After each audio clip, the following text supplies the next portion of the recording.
All right, welcome to These These Moms Moms Chronicles. Chronicles. And I'm Dee, and I have with me Jessica. And Hi. today we're going to talk about motherhood and the journey of motherhood. So, this segment is just giving mothers opportunity to talk about to be a mother because half of the time we don't really talk about our journey, we just go through the motions.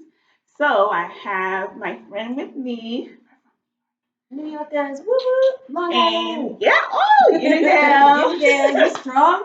You know. And we're going to talk about what it's like to be a mother, but we really just want to hear her story. And we want other mothers to know that they are not alone. And the one thing we all have in common is that we have children or our job, but we still have someone that we take care of for love and everything. So introduce yourself. Again, my name is Jessica Olin from Long Island, New York. I've been here in Georgia for about 9 years. I have a son, just one son. He's 3 years old. His name is Caden. And it has been a journey. It's been ups and downs, lots of ups and downs. I can tell you lots of ups and downs. Oh, yeah. So that brings us to like one thing we all want to know. Like, what's the best thing about being a mom? So for me, the best thing about being a mom is introducing him to new experiences, like seeing his face the first time he saw snow, or the first time he ate a cookie, or the first time he did anything is just like, I brought something new to his life. Like that just makes me feel like Right. I'm winning in life. Like I introduced something amazing to my Right. son and he loves it. Sometimes even when he hates it, it's just seeing his face light up or be disgusted. Like the first time he had a lemon, you have to do this, moms. Like, I know, like, some of you may think, oh, don't do I that to won't. your child. It is the funniest thing. I mean, he took it in and he was like, what is it? Ugh, but he kept eating it. So that let me know a little bit about his personality. Like, he's adventurous. He likes to try new things. Right. Like, just those little moments that just make you light up, you know? Right. That's my favorite part of being a mom. Yeah. Oh, that's interesting. Well, I'm like totally the opposite, but we'll talk about me later. We want to focus on her.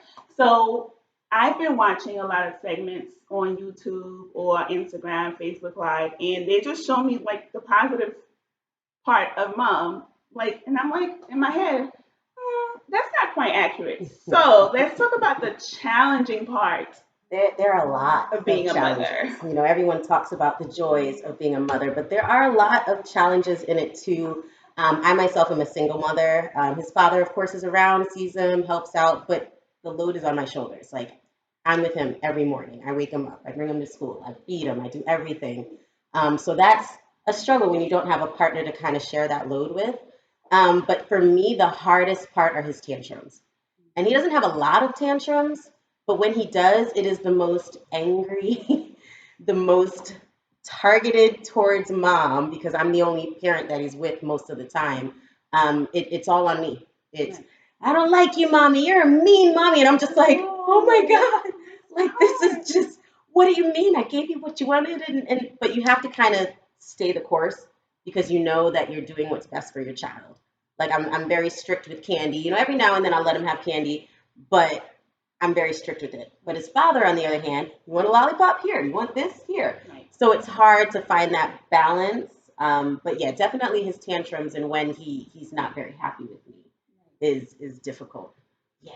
So, how is it being a single mom? Now that you talk about the challenges with, although the father is very active, you're still having to do the most of the discipline where he's more lenient. So, how is it being a single mom? Like your experience about it? So it has its ups and downs. Like I would never think of being a single mother is like a great thing because it is hard to bear a lot of that weight, but you don't have to check with anyone else before you do anything. I want this for my child. This is what I'm going to do. This is what I'm going to offer him. Anyone have a say? No, it's me. So I would say that is one. Of course, I include his father in on big decisions, but little things, I have the control over it. I can really guide him in the direction that I want him to go. I'm his main influence. So I'm very careful what music I listen to around him, what TV I watch around him, what he's exposed to. I don't want to shelter him, but I want to protect him from a Right. lot. And I feel like I can control that Versus if I wasn't a single mom, his father loves rap music. His father loves watching certain things. And I'm just like, I said a bad word. You can't have it in front of your child. Oh my goodness. So I really can influence him a lot more. I'm his primary influence, faith-based. I mean, and both him and his father and myself are both faith-based. So just pouring into him, but it's exhausting. It's really tired because you don't get time to yourself. Mhm. You can't sleep late, at least not with my child. My child will wake up at the crack of dawn. Doesn't matter if he's Happy New Year, it's 2 in the morning that he goes to sleep. He will still wake up at 7 o'clock every single morning. So I don't sleep in. I don't get to sleep past a certain time. Right. And the only time I do is if he's sick, in which case I'm up anyway because I'm worried about him. Mhm. But it's exhausting. It's exhausting, but it is rewarding because I feel like everything I've poured into it, I see it. I see the results of it. I see the results of my hard work. I see the results of my routine with him. I'm the only one really setting that trend, and so I see that result. But it's hard, and you definitely have to find the balance between identifying as a mom and not losing yourself because for the first I want to say 3 years of life. He turned 3 in October. So literally since January, maybe I finally started thinking about myself, which society makes it seem like it's so selfish to put yourself in the mix. It's not. It's Trust not. me. It's Not. not. And I'm mad that it took me so long to realize that if I'm not okay, Caden's not going to be okay. He feels my stress. He feels my anxiety. He feels everything.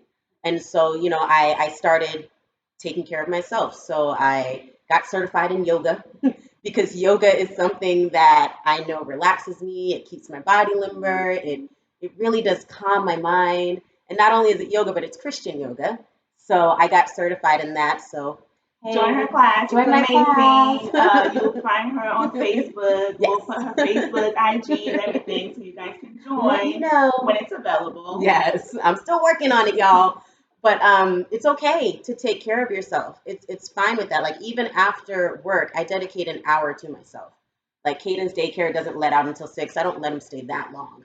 But I take some time and say, I don't have to run to the daycare and pick him up. Go to the park, Breathe. take a walk, do some yoga, like exercise. Go get something to eat by yourself because as a single mom, you realize you don't eat alone very often. Going out to a restaurant is like, do I want the stress of having to go out to a restaurant and cut all his food? And by the time you get to your food, it's cold and you got to eat cold food. So, yeah, it's okay. Take that hour. It's not selfish. It's not harming your child. In fact, when I pick him up, he's like, I don't want to go. Mommy, let me stay. So it's okay. Right. Yeah. And that explains a lot of time when parents are screaming at their children and they're frustrated and they're angry because you are always with them 24/7. So you're not really taking the time to be yourself, Absolutely. just peace. So I love that you do take that 1 hour before you put that. I never knew that. I thought she I was just do. like, No, oh, you I'm could just ask. wasting I my run out the time. building. Like I'm just like I gotta go, literally to just sit in my car or to watch something. Like that And time she is started so. reading more, I right? read You a started lot. reading more. I've been reading a lot of self-help books and Christianity books, just telling you how to breathe and wait on God, and that has really helped me with my temperament because before doing all the reading, before investing myself in the Word, I was really upset like most of the time. Like Kaden would spill his milk, and I'd be like, "Oh, you spill your milk!" And then I'm just like, "Gosh, that's not right. He's a Yeah, child. Of course he's gonna spill his milk. it It's happens. simple. Clean it up, But if you don't give yourself that time to invest in you, whether that be physically, mentally, spiritually, whatever it is, you need that time so that when you get to your children, you're happy and the little things won't bother you as much. The messes around the house won't bother you. Side note, it's okay to have a messy house. It is. It's okay. You have It is. children. It I only have one and a dog. So, like, when I say it's okay, my first year of his life, I stressed myself out so much trying to clean. Instead of sleeping when he sleeps, like everyone advises, I would clean. It's okay. It's messy. It's fine. You'll clean up And you'll later. get to it. I Hmm. mean, trust. what I think about is like the friends that you had before, if they don't understand that you are a mother and things are not going to be the same, like when they used to come to your house, it used to be nice and neat. Now they come and they sitting on a toy, and you're like, oh, how did that get there?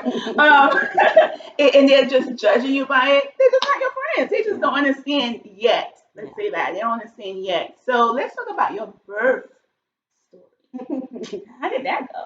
So, my doctor is actually a close friend of mine. I grew up with him in New York. We went to the same church. Our families are close. Found out that he was here in Georgia and he's an OBGYN. And I was just like, yeah, I know you. Like, at least it's someone I'm comfortable. At first, I was like, oh, it's a male and it's a male that I know. But we got over that hurdle real fast. Like, you're a doctor, you've seen a lot. It's Right.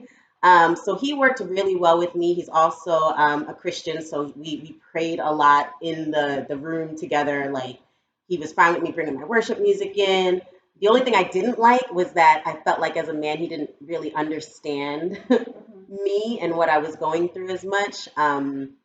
He wanted to and ended up doing an inducing me. Mhm. I did not want to be induced. I wanted everything natural. Right. I said, I don't want any epidural, which I got. I didn't want any pain meds, which I got. I didn't want any of it. But I think in the long run, looking back at it, it worked out that I was induced because then my family was able to fly down from New York. They were there in the delivery room with me. So I suffered a lot with not knowing how to calm the bleep down. I was everywhere. In pregnancy, I was moving furniture and I was sweeping and I was nesting is what they really call it. Like I was so in preparation mode. I was at 8 months painting his nursery, like things that I should not have been doing. I was doing a lot of, and I didn't know how to just sit my butt down and relax. That's something if you are pregnant, not yet a mother, please take time to sit down. That caused my blood pressure to go up. That caused, a lot of pains that I was having. Mhm. So that, in essence, is what caused them to induce me a little bit earlier than what they were expecting to do because my blood pressure was up. So we went in, they induced me, which isn't that bad. I thought it was going to be the worst thing in the world to get induced because, they all say, well, you're not able to walk around because they have to keep you monitored the whole time. It was fine. I was too tired to walk around anyway. Like, I was happy to be in that bed. I had my yoga ball on the side, which is helpful. If you know how to just sit on it, it does help a lot with contractions. I did good. I didn't take any meds, anything until my water broke. Yes, and when that pain kicks in, woo! Let me tell you, it's Woo! something different. It's Now, different. yeah, That water cushions everything. mhm, That water kind of is that cushion. So when that water breaks, there's no boundary there. It's just, oh no, you feel that rip? Yeah, like it hurt a whole lot more. At that point, I said, give me something. Nope, give me something. They gave me first something in the IV, and I was like, oh, I could do this. This is great. I don't need an epidural. Look at me. Yeah, it wore off in like 30 minutes. oh, I'm sorry. Yeah. So eventually I was like, just give me the epidural. Just give it to me. I don't care. The epidural is not bad. It's all mental. Like keeping your mind right and not thinking, what's the worst thing that can happen? Oh my goodness, Mhm. there's a needle going in my back. Blah, blah, blah, blah, And blah. you have to be calm when You you're have getting it to. too. You can't You move. can't. I mean, like they have me hunched over and his father was there holding me and I was just like, oh my God, I can do all things through Christ who strengthens me. I can do all things through, and that was literally all I can do all things through Christ. And And as that's soon, good. that was it. But as soon as they put that needle in, I jumped and they were like, don't Yes, move. And I'm like, I'm so cannot sorry. move. I didn't, Okay, you can't move. mothers to Don't be, move. women thinking about being a mother, if No. you ever have to have or get the epidural, Yeah. please don't move, stay Don't still, move. stay calm in the process. Like, Yeah. I hate needles, right? Yeah. And the Lord gave me strength. And it's not even that it's painful. Like you think, a needle going in my spine, oh my God. Like it really wasn't painful. It was just an uncomfortable kind of feeling like, okay. And then it's pressure. You feel this, you kind of feel the medicine going through. At least for me, that's what it felt like. I don't know Mhm. if it was the same for you. But I mean, and it was done. That was it. It was done and that was all. It wasn't really that bad. And they give you that button that you can push if you need a little bit more. I only I pushed it like I did twice. not get that button. I got a button. I took the epidural twice, I and got a button. I don't even next remember it two though. times I was like, I'm going natural. I'm not doing this because I was like, I'm stronger than this. So yeah, Yeah, I wish they but gave me a button. the funny thing is that by the time I was ready to push, I feel like it ran out. Like I I'm was sure it wiggling my did. toes, and I was just like, I feel everything. Like I kept pushing it, and they're like, no, no, no, that you're done. Like, there's no more in there for you. And I'm like, what do you mean? Too I much. said, you know what's funny though? I don't even remember the button. Like, I was like, I didn't have a button. Mom was like, yeah, you did. You pushed it every now and then. That's Like, that's how you know that she did not control the medicine. She just was like happy with it. And some people are like, oh, I more. don't I want remember a more. button. So, I mean, I'm told I was pushing the button. I don't recall, and therefore it can't be true. But it was good sleep. If anything, that epidural gave me really good sleep because I was up for 12 hours before then. Like I couldn't sleep because I was uncomfortable, and once my water broke, forget about it. And then I got the epidural, and then I slept. Oh my God, that was like the best sleep. And in fact, it was the last full night of sleep that I had for a long time. I should have cherished Yes, it. because once that child comes Yeah. out, it's Mm-mm. like Yeah. enjoy it because they sleep in the hospital, but they didn't tell you to wake up and feed them. And you have the nurses coming in, waking Yeah. up and Oh my disturbing your sleep. And I'm God. like, I just fell asleep. And like, time for your medicine. To Like, me, that was the worst part of my birthing story. Like I pushed, and of course it hurts. I mean, it's gonna hurt. But I pushed. He came out, emotions like crazy. Held him. And I'm just like, oh my God. But really, in my head, I said, what do I do now? I was like, holy crap! I've got a child in yes. my hand. Like when they're inside of you, to eat healthy, don't drink, don't smoke, take care of your body, exercise. You can do those things. But now that he was out, I was like, holy crap! What do I do now? Like he's screaming and he's crying. I don't know what to do. Like, and I read books, y'all. Like I read every single parenting book. I read what to expect before expecting. I read the stuff they don't tell you before you have a bit. Like I read books and I still did not feel prepared for what You're I was never going through. And you're going not. to be. You're never going to be prepared. Don't think that you didn't study enough because I was hard on myself. I was like, I should have read that other book. No, it wouldn't have helped. So It, how old were you when you gave birth? I was 30. No, I was 3 years old. I'm 34, 32, 31. I was 30. I was 30 when I gave birth to him. And it was a lot because I had a really bad fever after I gave birth to him. Like Get I those was chills. Yes, shivering. those chills I will was come in sometimes. nonstop shaking. They had to put blankets over me and all this stuff. And for that reason, I was, in the beginning, I was like, I want to save the placenta and don't cut the cord until it stops throbbing because he gets all the nutrients. No, it was like, That is true. it's true.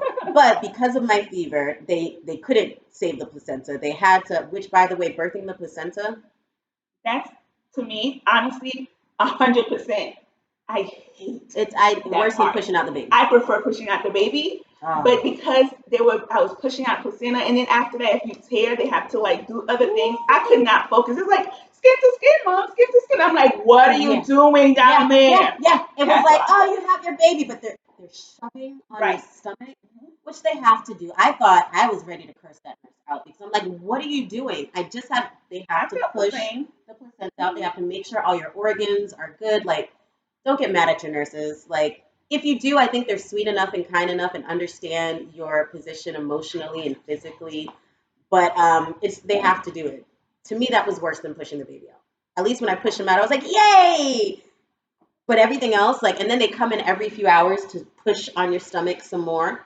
And then a few hours later, they come in. And then, Interrupt our oh sleep. my gosh, I didn't get any sleep. I was 100% on board with breastfeeding only. I said, I have to breastfeed. I'm not doing formula. Absolutely not. Don't stress yourself out. If your child gets a bottle, it's It's okay. okay. Like I think that I wouldn't have had so much struggle after birth and having postpartum if I did not stress myself on nursing Right. because I put so much pressure on myself. I have to nurse him. He's not latching. And of course, in my brain, I'm like, he's not latching. There's something wrong with me. There's nothing wrong with you. He's not used to that. I mean, I know it's a natural response for them to suckle, but it's a new environment. It's going to take them time. I should have let the doctors give him formula because that whole first night, my first 24 hours with him, I did not like him. I was like, this is ridiculous. I just pushed you out of my vagina and you are not caring that I need to, like, I was so mad. I was just like, I don't understand. I don't know. I'm holding him. I'm nursing him. He doesn't want my milk. I'm squeezing it. Like, I was full. So it wasn't that I lacked anything. It's just like, he's not taking it. I don't And sometimes understand. your firstborn will do that to you. Hmm. Even your second, but sometimes your firstborn definitely makes you feel a lot of more emotions. Yeah, yeah. I was very hard on myself, and I think that affected that Bonding. initial bonding period that everyone talks about. You read in the books, and it's like, oh, your baby comes out, and you nurse the baby, and it's just like they look in your eyes. I didn't get that, and so I was mad. I felt like I was gypped. Like, yes, he's a beautiful baby, but like he looks angry at me. Like, why is he looking at me like that? Why are you not? Why are you screaming the entire night? Like, it's okay. Get the bottle, get the formula. You can still nurse after introducing them to Right. formula. It's not like in my brain, I thought if I give them formula, he's not going to want my breast anymore. He's not going to want my milk. That's not true. So give them what they need. They're just getting into the world. Let their bellies be full, Right. and then work on nursing. So that's my birthing I love your birthday story. story. It has like so many similar, I guess, experiences that I went through. Because I thought I was the only one that hated the fact that they were pushing on my Oh my stomach god. after I gave birth. Like they're like, oh, we're not done. There's more. Yeah. But you kind of answered a lot of my questions. Oh, I did. I'm a Yeah, talker. and I love that. So now we're gonna play a little game. You gotta pick one of these. I don't know which one you're gonna get, but one, not two. It choose Oh, out it's two. a sticky note. It's not a sticky note. They stuck together. Okay. Blank the sticky note. What are you learning every day about motherhood? Yes. Hmm. Every single day. What do you learn? Because we learn something new every day. Every day. I think the big thing that I'm learning is that change is inevitable. Mhm. Okay. So I like to plan things and I like to set things up the way I want them so that I'm prepared. That's not going to happen all the time. It's just not like if you're coming into motherhood being that person that's organized and let it go. Let it go. It's gone. Let it go. Because guess what? That child is going to have different moods. I mean, and I do set a schedule with Caden, but I have to be flexible. I'm learning the most that I need to be flexible every single day. Like, so what? He wanted to, I cooked this for dinner and he wants something, and I don't do that very often. I have to be in a good mood to change what I cook for dinner. Like, I have to be like, you know what, sweetie? Yeah, you can have some fish sticks. Even though I slaved for some mac and cheese, that's fine. That's gonna be your lunch tomorrow. I'm okay with that. Like, I'm learning you have to be flexible and you gotta let go of some of your things that you had before you were a mom. Let go of the cleaning, let go of thinking that you're supposed to be the best at everything. You're gonna fail at some things, and that's because you're human. That's Like, okay. it's fine. So yeah, All right. another one and another one. Okay, One. another two. Is One. it one? Is it just one? One. Okay. What people don't tell you You have after to say pregnancy. yes. You have to tell me after pregnancy. What did you have to tell you? I'm trying to think what they didn't tell me that. Hmm. Because I knew I wouldn't sleep because that's what everyone tells you, like you're not going to sleep, and I knew that, so I wasn't expecting to not sleep. I feel like they don't talk enough about postpartum depression. And we'll do a segment on that. So I Yeah, don't want you to spill the beans. yeah, no, I Not won't. But yet, I think but that's my answer. we That's it. They will. don't tell you enough We'll talk about about your it. emotions after having a child. Okay. We don't More want to to spoil come. that moment. That's like a round table with multiple mothers. So Oh we'll yeah, be back. I'll be Last. What would you do different? Okay. I would have given my child the formula. Honestly, like that first night I feel set me up for failure. Like I didn't have that instant like, oh my child, I love him so much. I did love him, but I was just like, this is ridiculous. Like I was really mad that first night because he did not stop crying. And my mom was there, my sister was there, Mhm. and so they would try to take turns, but they can't feed him. And I was like, oh, he must be hungry. Let me try to nurse him, not realizing he wasn't getting a proper latch, so he really wasn't eating. My poor baby was hungry, and I didn't know. Like I thought I was doing what was right when I should have just given him the formula. Um, yeah, and then not be so hard on yourself. Like join a mommy group because they are real. Like being able to talk with other mothers is real. Don't listen to those friends as much as they want to be supportive that come in and they say, well, don't you think you should do this? Are you a mom? Even if you are a mom, are you his mom? Like it's Right. different. Even between mothers, it can be different. So just don't be too hard on yourself. I was extremely hard on myself, extremely hard on myself, and I feel like that took away from that bonding experience. I got it back, after a few months when he started to smile. It's so bad because I think that's when I was like, oh, he He does love loves you. me. He's smiling and we're laughing and giggling together. That was at like 4 months, y'all. So for the first 4 months, I was just like, this kid don't like me. So don't be so hard on yourself. You're human. It's new to everyone. No one is an expert at it. I mean, unless you have like five. So Eventually. I will have at least one now.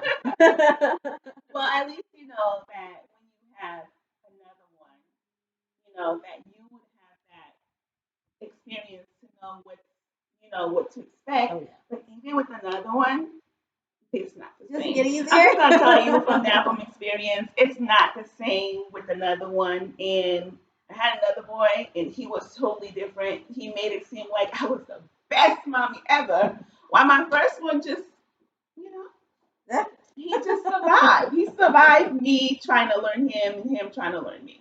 He survived, but the other one just gave me it just gave me hope. I was like, oh I'm yes. excited for another one. I feel like I'm gonna learn a lot from this first one. Like all the lessons that I've learned from my first child, I feel like I'm gonna take on to the second one. So I'm excited to have another one at some point. Um, but then, like you said, it may be Yeah, completely it different. might be. It might be different. It might be the best. It might be the worst. It We might don't be know. worse. But like you said, it's okay. So whatever happens, it's okay. So you have to like, yes, Just do do some yoga. yoga. Just do some yoga. It's okay. I love speaking to I just learned a lot. I didn't know all that. I'm glad we had some, like I said, similarities. I love that we were able to connect in that way. Like we said, we don't hear the raw stories. We hear the wonderfulness about being a mother, and that's not 100%. Even if you have multiple kids, it's not 100%. And she wants to have more, so she will see the difference between her son now and maybe a daughter later, or maybe another son. You don't know, so she'll see the difference. But I do thank you for being part of these Of Mom course, thank you for Chronicles. thinking about me. And we like to do rewards. So we have some prizes. You have to pick a number between 1 and 5. Oh, look at that. 3, you get a massage Woo! certificate. You don't understand how bad I need that. Ladies, get massages for yourself. That's self care. Yes. And of course, you'll be receiving a t-shirt that says The Love Chronicle, and it is DEE apostrophe S, because I'm D. Okay, we love you and enjoy being a Mother. mother.